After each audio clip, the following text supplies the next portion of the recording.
Olá, sejam bem-vindos à quinta aula do curso Língua Portuguesa em Contextos por dentro das engrenagens linguísticas. Meu nome é Nilce Vieira Lima e sou aqui do Instituto Multisaberes.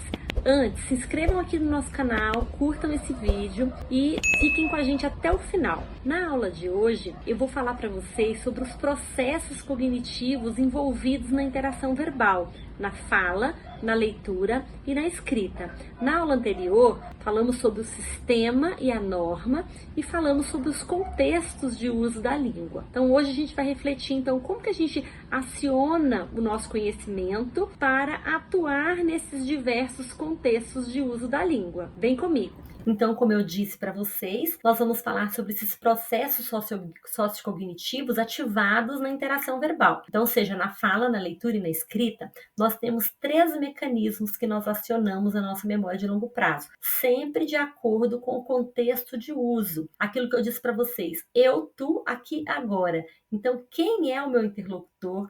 Qual é o papel social que eu vou assumir no momento dessa interação verbal? Tudo isso vai contribuir para a seleção. Lembram-se que eu falei que tem o eixo da seleção e da combinação? Então, eu vou selecionar o registro de língua de acordo com a situação verbal. E quais são esses mecanismos? São 3 mecanismos. Eu tenho conhecimento de mundo. A professora Ingdori Koch, ela diz que esse conhecimento de mundo ele é quase que enciclopédico. Então, no momento da interação, eu vou acionar o conhecimento de mundo. Tudo que eu vivenciei, tudo que eu vi desse mundo, né? Esse mundo que é biológico, social, histórico, cultural, físico, eu tenho na minha memória de longo prazo, a minha bagagem, né? Eu vou acionar também o meu conhecimento das práticas sociais, é um conhecimento pragmático. Então, aqui eu sei qual é o gênero que eu vou usar, quais são as palavras mais adequadas, como que eu vou me comportar nessa situação comunicativa. Por exemplo, ninguém vai chegar a um velório e vai cumprimentar lá os familiares e vai dizer meus parabéns, vai dizer meus pêsames, sinto muito. Por quê? Porque esta situação comunicativa exige um determinado comportamento. E eu sei disso porque eu conheço as práticas sociais.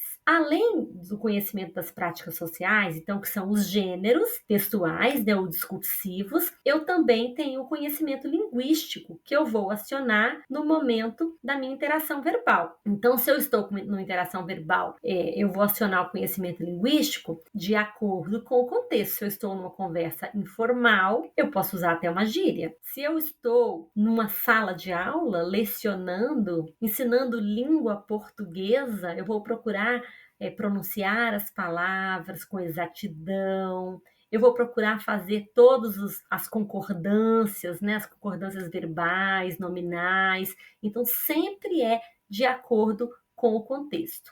E aí, eu vou fazer um desdobramento, porque quando eu falo em conhecimento linguístico, eu tenho que acionar na minha memória de longo prazo conhecimento de gramática, de léxico e de ortografia. Quando eu penso no conhecimento da gramática, eu tenho que pensar, então, no conhecimento sintático, no conhecimento morfológico. Quando eu penso no léxico, eu tenho que pensar nas palavras que eu vou usar. E quando eu penso na ortografia, eu tenho que pensar que a ortografia é convenção. Se eu tiver dúvidas na hora da escrita, é claro que eu posso consultar um dicionário, não tem problema nenhum. Algumas palavras da língua não têm regras pré-estabelecidas. Então, algumas palavras são escritas de acordo com a sua origem etimológica, não tem uma regra gerativa, então você tem que internalizar. E todo mundo pode ter uma dúvida de ortografia, por que não? Basta saber sanar essa dúvida, consultar. Em relação ao léxico, as escolhas lexicais, eu também vou fazer essas escolhas de acordo com o contexto. Então, eu volto ali no slide anterior, olha. Então, meu conhecimento de práticas sociais me diz que se eu estiver fazendo uma palestra na escola das crianças, eu não vou chegar para os pais dizendo assim, olha, há um problema muito grande aqui de pediculose. A pediculose sem explicar que pediculose se refere a piolho. Então, eu posso fazer uma escolha lexical mais próxima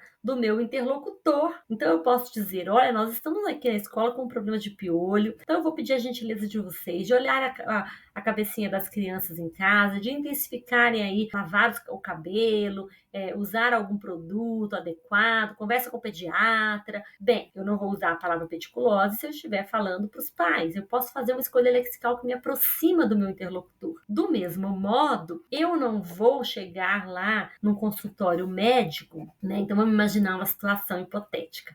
Você é um representante farmacêutico e você vai levar para o médico alguns medicamentos. E você vai chegar lá e vai ficar explicando para ele. Cefaleia é o mesmo que dor de cabeça. Não, porque o médico sabe o que é cefaleia. Tudo isso é de acordo com o contexto de uso, o interlocutor. E você, como falante da língua, e você, como sujeito social, você sabe quais são os contextos de uso e como você deve se portar nesses contextos. Na escrita é diferente, é claro, porque quando você vai acionar o seu conhecimento de gramática e você vai acionar, por exemplo, seu conhecimento sintático, você pode ter algumas questões quando você vai formular orações complexas na língua. Então você tem que saber usar a pontuação, a conjugação verbal, você tem que saber qual é o referente desse verbo, você tem que delimitar a sua sentença, né? Eu sempre falo, está escrevendo uma sentença grande demais, quebra com ponto final, fica mais fácil. Na aula 6, eu vou falar um pouquinho sobre isso, vou falar um pouquinho também